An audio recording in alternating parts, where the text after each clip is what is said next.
Азыр Парижде жайкы Олимпиада оюндары өтүп жатат.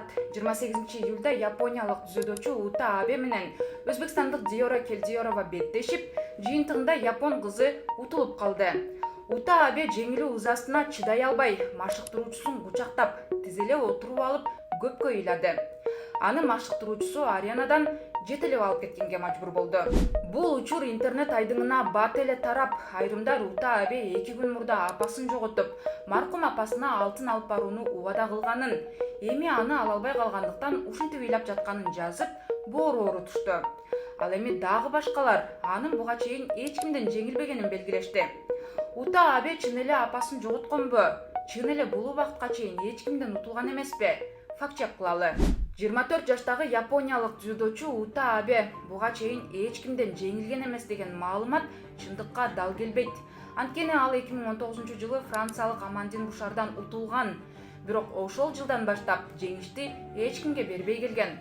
Ута Абе дүйнөнүн 4 жолку чемпиону, ошондой эле Токиодогу акыркы Олимпиадада алтын медаль тагынган. Баса анын агасы Хифуми Абе дагы дзюдочу. Ага карындаш Токиодогу Олимпиадада бир күндө алтын утуп, Японияда атак даңкка жеткен. Албетте, алар Париждеги оюндарда дагы бул ийгиликти кайталоону кыялданышкан. Бирок Ута Абе минтип өзбекстандык спортчуга алтынды алдырса, агасы Хифуми Абе 66 салмакка чейинки категорияда жеңишке жетип, дүйнөнүн 2 жолку чемпиону болду. Абе менен Келдиорова буга чейин 2 жолу беттешип, Абе экөөндө тең 1,5 мүнөттө иппон менен утуп алган. Иппон деген бул дзюдодо эң жогорку упай, ал толук жеңишти түшүндүрүп, беттешти убагынан мурда бүтүрөт.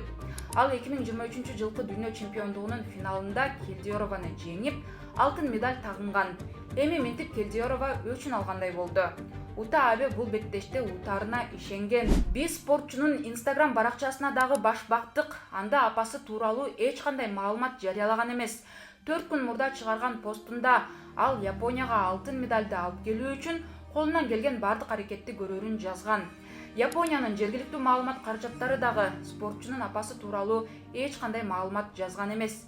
Деги эле кээде маалыматтын чын бышыгын тактабай, сүрмө топко кошулуп бирөөгө боору орутуп, бирөөнү уруша бермей жагыбыз бар. Так маалыматты алып, ошого жараша мамиле кылыңыз. Аман туруңуз.